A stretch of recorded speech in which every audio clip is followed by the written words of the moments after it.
Our reading today is an excerpt from Sean Wilson's Research is Ceremony, Indigenous Research Methods. Sean Wilson is an Opaskwayak Cree from northern Manitoba. And in this excerpt, he invites us into a brief guided meditation to help us visualize our reality through a different lens. It's a longer reading, so I invite you to get comfortable, maybe wiggle your body a bit, and take a breath, and soften your gaze, perhaps even closing your eyes.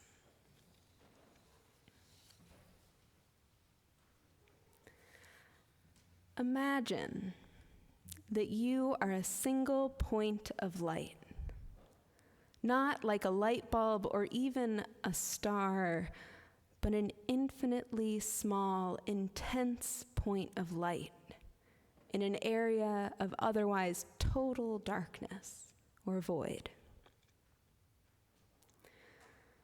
Now, in the darkness of this void, another point of light becomes visible somewhere off in the distance. It's impossible to tell how far off, because you and the other point are so infinitely small. You form a relationship with that other point of light. And it is as though there is an infinitely thin thread now running between you and the other. All that exists are these 2 points of light, one of which is you, and something that is connecting the two of you together. Now, another point of light is visible off in another direction, and again you develop a relationship, and another thin thread evolves. You are now connected with 2 other points. A fourth light appears, and another relationship or thread are formed. A fifth light, then a sixth. Slowly, more lights appear. You build more and more connections. Now the lights are starting to appear all around you and are coming faster as you get accustomed to bringing them into your forming web of relationships. The lights are coming into being as fast as you can imagine them now. And as you build your web of relationships slowly, these infinitely small threads of relationship are building into something resembling a form around you. As the lights and the relationships come faster and faster, the form starts to take its shape as your physical body. While you notice this, your consciousness expands outward, and you notice that another point of light, perhaps the first other one that you noticed, has also started to take on a shape as it makes its own web of relationships and builds up its threads of being. Now other lights are taking on their physical form as their webs of relationships grow and coalesce. As more and more of these points of light take on their physical form, the world around you starts to take shape. As you open your eyes, you can see all of the things that are around you. What you see is their physical form, but you realize that this form is really just the web of relationships that have taken on a familiar shape. Every individual thing that you see around you is really just a huge knot, a point where thousands and millions of relationships come together. These relationships come to you from the past, from the present, and from your future. This is what surrounds us and what forms us, our world, our cosmos, and our reality. We could not be without being in relationship with everything that surrounds us and is within us. Our reality is the relationships. When I was in elementary school, I met a lifelong friend named Clarice. I attribute much of my creativity to our childhood together. We spent countless afternoons inventing the wildest of worlds, realities that stretched far beyond the edges of the playground. There was a doctor's office hidden beneath the slide, secret passageways to fairylands through the holes of the schoolyard fence. Those early adventures taught me that the boundaries of the real world were far more flexible than they appeared. And yet, sometimes those boundaries pushed back. Clarice had a beautiful sterling silver necklace shaped like a dolphin, with a tiny gem for its eye. And she wore it every day, and it caught the light and the attention of classmates and teachers.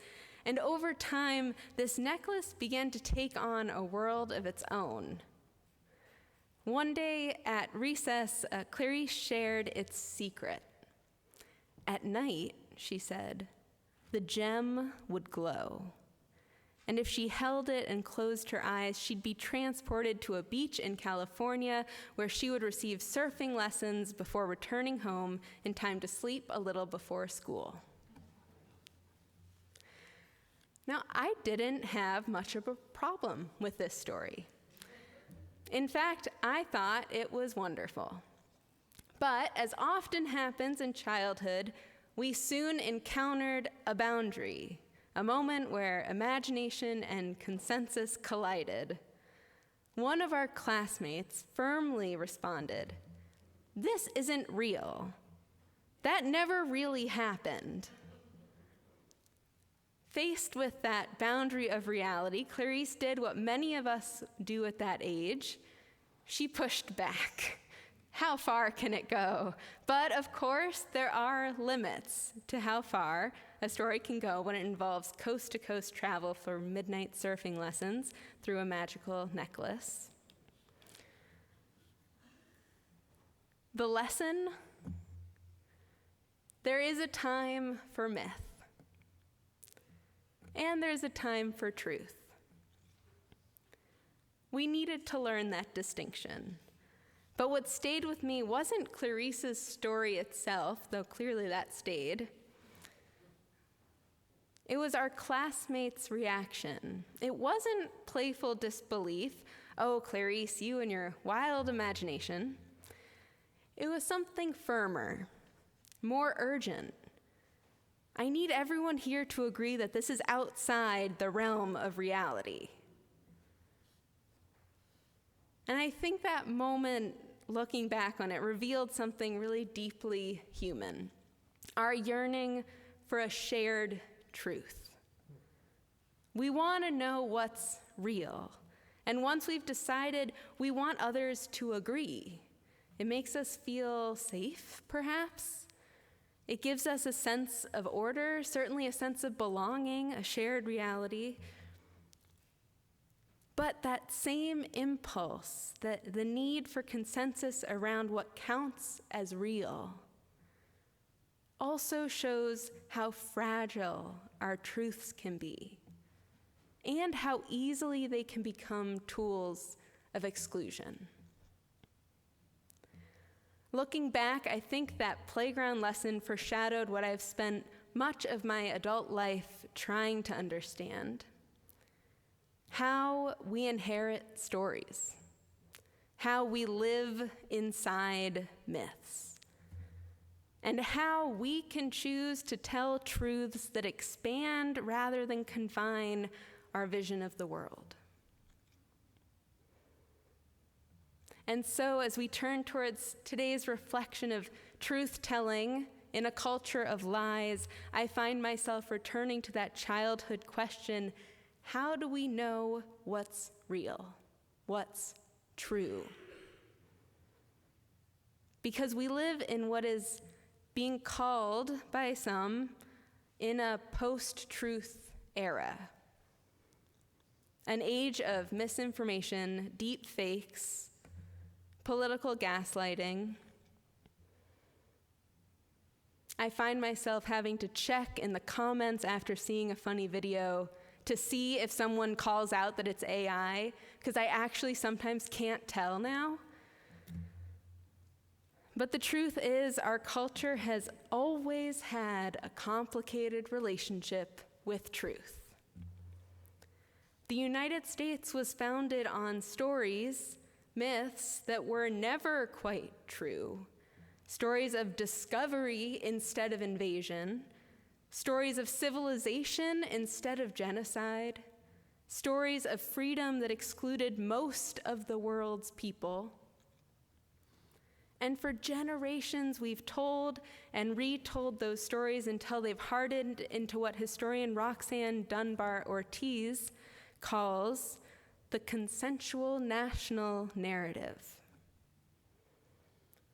The myths we tell as a nation are not so different from the stories we told on the playground.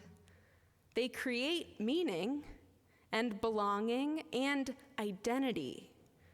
They teach us who the heroes are and what it means to be good. But just as my classmates and I learned to draw that line between fantasy and fact, our culture also draws that line, deciding which stories are real and which are impossible. The difference is, in the playground, imagination was pretty harmless, although apparently it kind of questioned someone's reality, but relatively. But on the national level, those stories, those lines have been drawn through people's lives and lands. The stories of discovery and civilization have justified conquest. The story of freedom for all has always been exclusive, and yet we continue to tell and retell these myths. Perhaps we can change, and we are changing in this community. But they've hardened into that, as Dunbar Ortiz said, this consensual national narrative. In her book, An Indigenous People's History of the United States, which is the book that you can read and participate in discussions this and next month, Dunbar Ortiz writes, "Writing U.S. history from an Indigenous people's perspective requires rethinking the consensual national narrative. That narrative is wrong or deficient not in its facts, dates, or details, but rather in its essence. Inherent in the myth we've been taught is an embrace of settler colonialism and genocide. The myth persists, not for lack of free speech or poverty of information, but rather for an absence of motivation to ask questions that challenge the core of the scripted narrative of the origin story."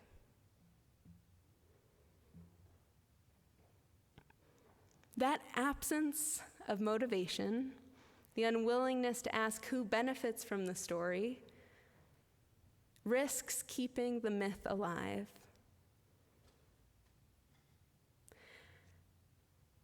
And I think this might be where this concept of objectivity enters the picture.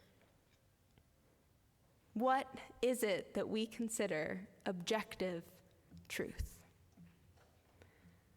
Objectivity, particularly in its cultural and political sense, is assumed to be universal.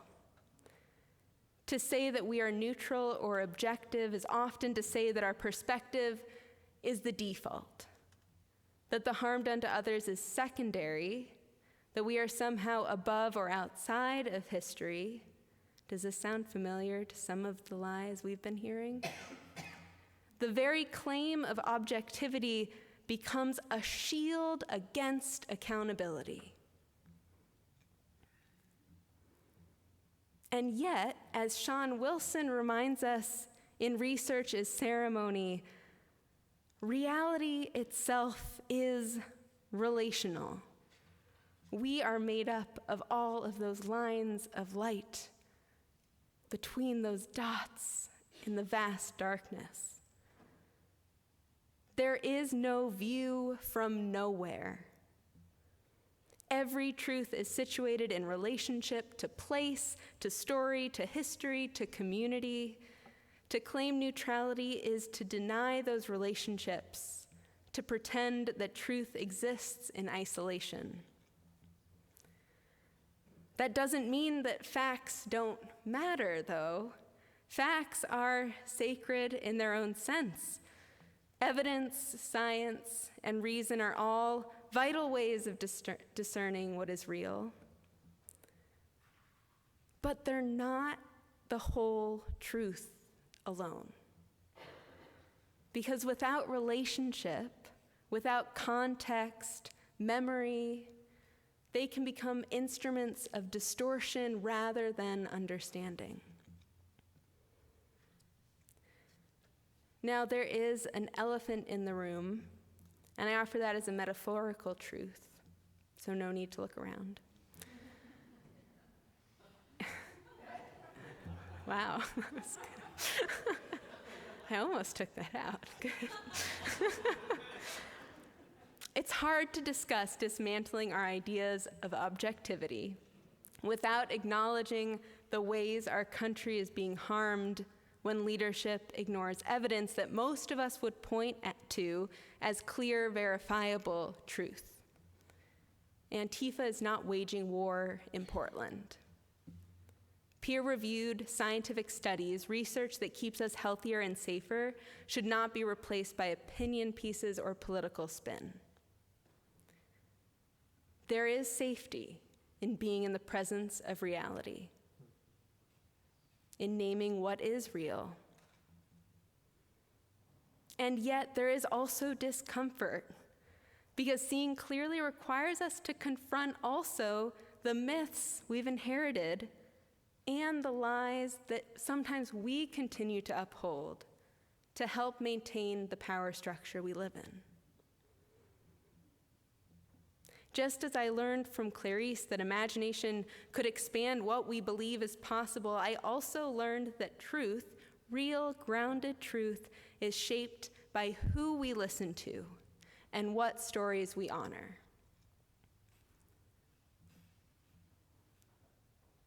That playground lesson didn't just teach me the difference between myth and fact and when to lean one way or the other. It taught me that truth, just like our reality, truth is relational. Even then, we needed one another to decide what counted as real. And if our vision of reality is only ever printed in a textbook or spoken from a podium, we miss the richness of experience, the living web of relationships that actually make the world what it is. When truth is reduced, when it's created or situated as objective, when objectivity is treated as neutrality, we risk losing the texture of human connection that actually gives those facts and that truth meaning in this world. So in a culture where leadership is denying plainly true, where information itself becomes weaponized, those threads of connection can begin to fray. Because we find ourselves asking, so who can we trust? Or maybe we find ourselves all the way back at the playground. What is real? This is the moment to rebuild our understanding of truth and truth-telling, not as something distant or fixed, but as something lived and shared. Truth isn't a static possession. Truth is a practice, a process of relationship. It asks us to stay in conversation, to listen across difference, and to be willing to be changed by what we learn. Let me say that again. To be willing to be changed by what we learn in relationship. And this is where the spiritual work begins. Because once we understand truth as relational, woven between us rather than held by any one of us, we begin to see and experience that fragility again, how fragile that weaving can be. And we start to notice the habits and patterns that keep us in the web and those that make us feel apart from it.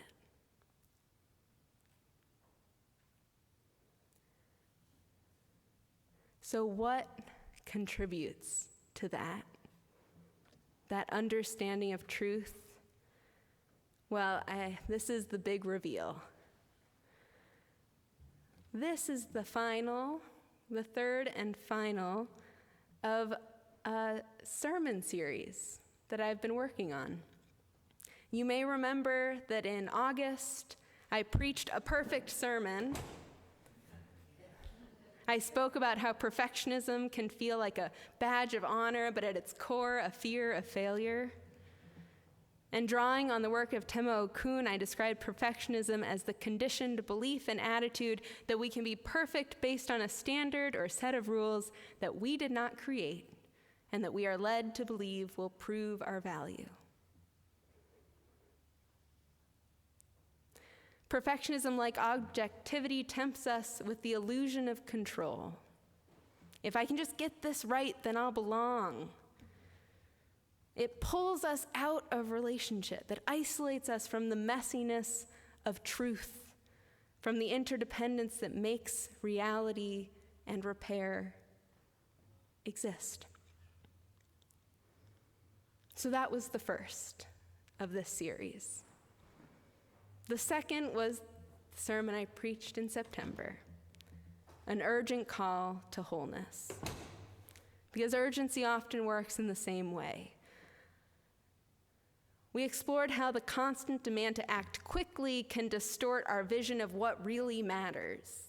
Urgency, like perfectionism, isn't inherently wrong. It can be helpful. It could even be a moral compass pointing us toward justice and compassion. But when urgency becomes disconnected from relationship, when it's fueled by anxiety rather than care, it becomes another form of distorted reality. Both perfectionism and urgency have a tendency to masquerade as virtue.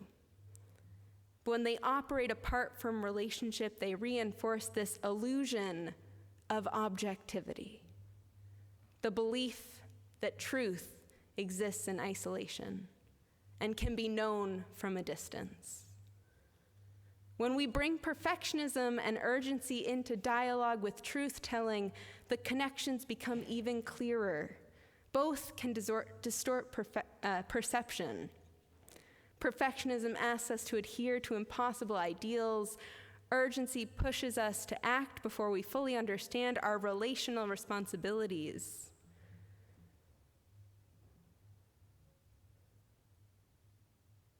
But when we allow ourselves to act imperfectly, but relationally, to speak even when our voices shake, to listen even when we don't understand yet,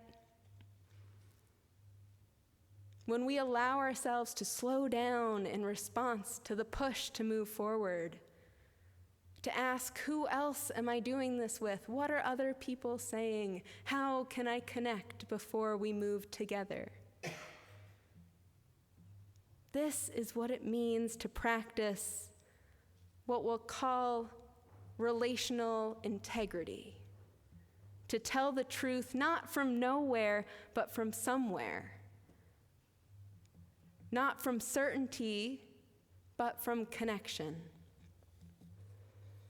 In practical terms, this might look like pausing before sharing a story to ask who is missing from it.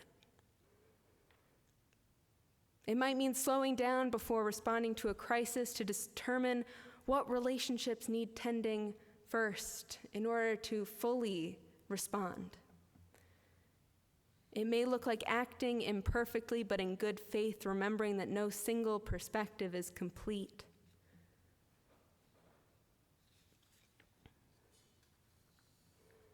When we reflect on the intersection of historical erasure and personal practice, we begin to see that objectivity pursued in isolation is a kind of lie. And perfectionism becomes a strategy of control. Urgency, when disconnected from care, becomes performance. Truth-telling, by contrast, then, is an act of courage and connection, of relational integrity.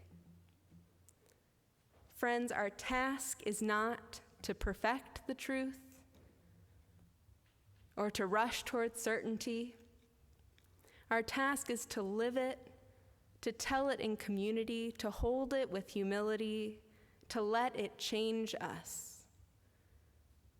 Because when we can practice that relational integrity, when we resist the pull of perfectionism and the panic of urgency and the allure of an objective, full, all-knowing truth, we can create the space for healing and repair. This is a call to beyond awareness, but to action, perhaps a relational urgency, a communal perfection, rooted not in fear, but in care. We hold one another in that web of lights, the web of truth, imperfect and whole, and we begin again.